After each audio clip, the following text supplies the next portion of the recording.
Krisna. Nah, Pak, baik, pertanyaan pertama Pak, kalau boleh tahu kapan berdirinya perusahaan ini? Gitu?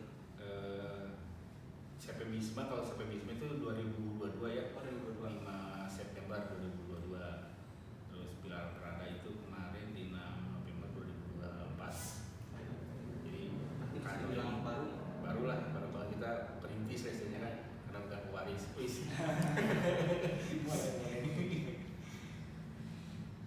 Terus ini pertanyaan selanjutnya, kalau boleh tahu seperti apa sistem manajemen kompensasi di perusahaan ini, Pak?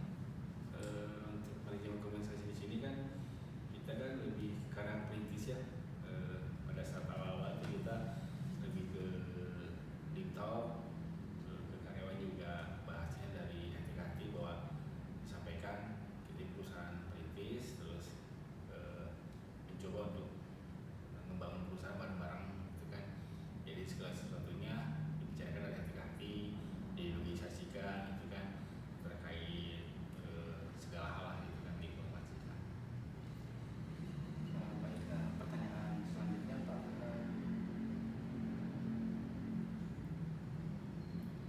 bagaimana gitu perusahaan menyeimbangkan antara keterjangkauan biaya kompensasi bagi perusahaan dengan daya saing di pasar? Selama ini strategi kita kan based on request lah, keputusan project ya. Jadi untuk menyiasati persaingan di pasaran, kita lebih mendebatkan di kedekatan, pertenanan, keluargaan gitu kan. Terus terkait best price, terus based on demand gitu. Jadi pada saat kita nggak kekeh punya produk, tapi kita juga memberikan solusi terkait produk, melakukan si customer itu kan berbagai macam ragam kebutuhannya ya. Jadi kita nggak kaku lah, jadi fleksibel, kita laksanakan, kita ikuti sesuai permohonan si customer gitu kan.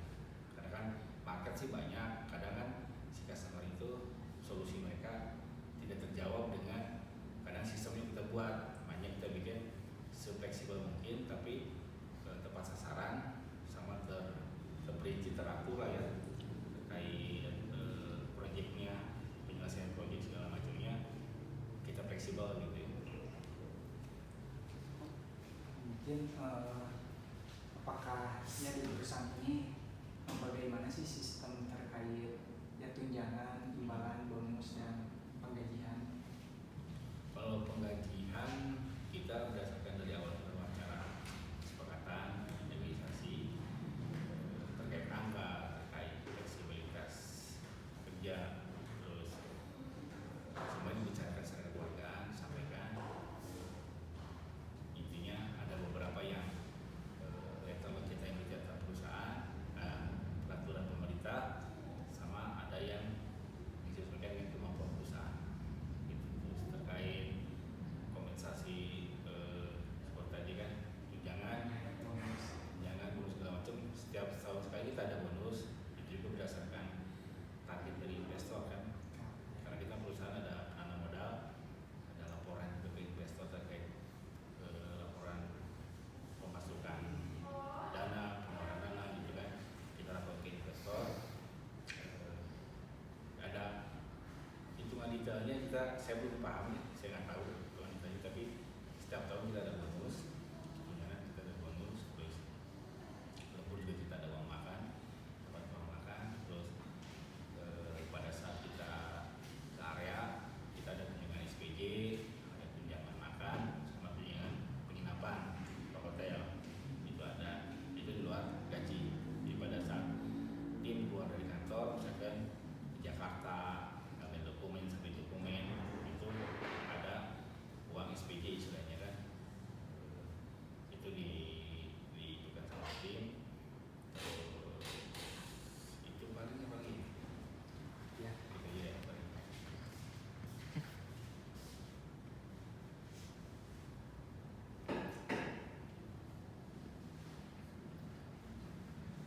Ini Pak, bagaimana gitu perusahaan menangani negosiasi kompensasi dengan kandidat baru atau karyawan yang ada gitu? Lebih ke kembali lagi misalkan sudah deal nih ya negosiasinya, kita ada termin dulu, ada misalkan coba 3 bulan 1 bulan kayak improve enggaknya ini si karyawan baru tuh, dikasih challenge, target, dikasih tes mungkin ya di sisi mental, di sisi pengambilan keputusan dalam sebuah pekerjaan gitu kan. Nah itu yang lebih detailnya seharusnya memang dari sisi manajemen top level direktur ya, cuman sepengetahuan saya itu sih dari si anak baru itu dites dulu sih sampai di mana batas limit, oh saya udah nggak sanggup gitu kan, misalnya kan ya kita dibahaskan lagi, ada review gitu kan, bahwa oh selama ini kerjanya oke, bagus.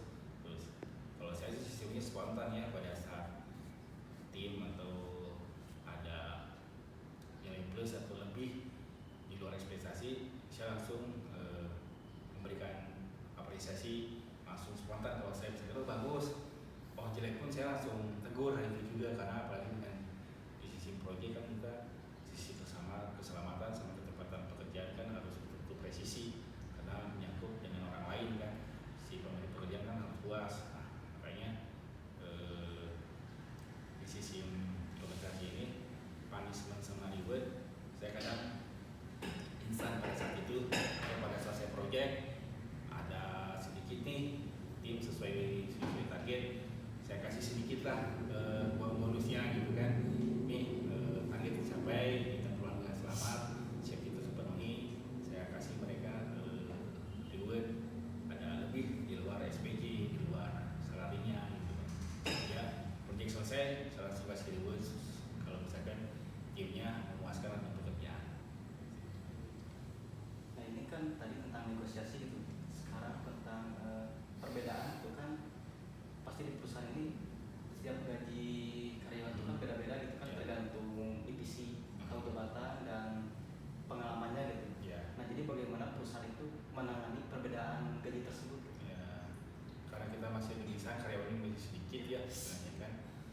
Di sini si misalkan pertama dari background pendidikan juga ya, terus dari sisi pengalaman juga, terus dari beban-beban pekerjaan kita selesaikan, yang kita sampaikan kita berikan ke teman-teman itu sesuai targetnya ya kan.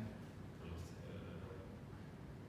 misalkan oh ini ada banyak di sini nih, oh ini ada improve nih, ada naik yang level, yaitu kita bahas lagi, kita sampaikan batasan sampai di mana gitu kan.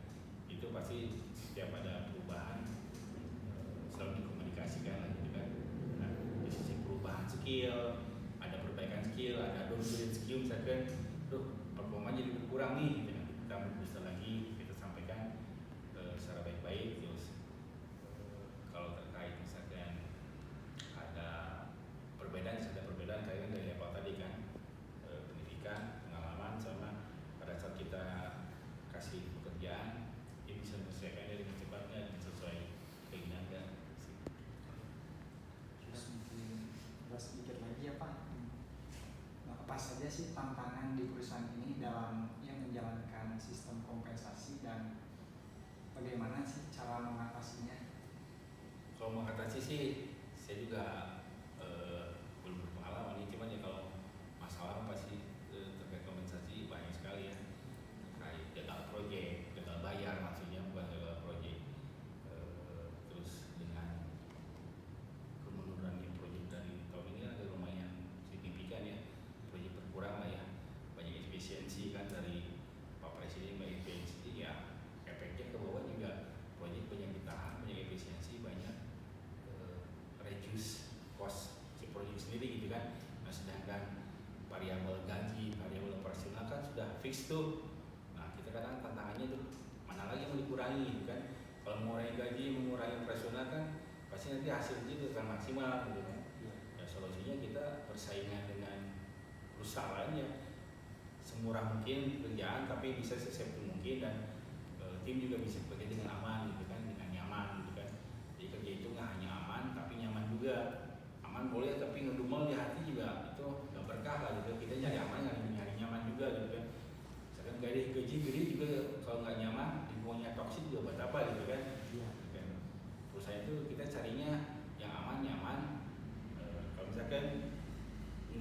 sisi salari carilah solusinya di nyaman di hati. Salarinya misalnya nggak masuk nih, kita nyari nyaman di hati kan. Uang gaji gede banyak masalah juga buat apa gitu kan, sama aja walaupun emang ujung-ujungnya namanya kerja kan butuh gaji gede lah, tapi kan jaminan nggak buat kenyaman sama aman itu gitu sih. Ya solusinya ya kembali ke pendekatan kekeluargaan gitu kan. Aman nyaman nggak di sini gitu kan. Kebetulan kan ada yang udah berkeluarga dan belum juga di sini gitu kan.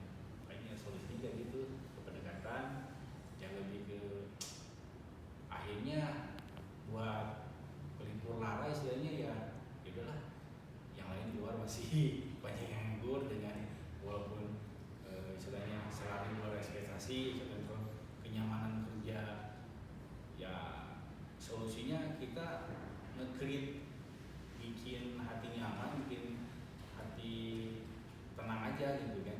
Karena kan masalah pasti selalu ada ya, dengan berembuk dibicarakan, diungkapkan, kita cari solusi seperti apa. Di sini mentok, ya udah kita cari alternatif yang lain gitu kan.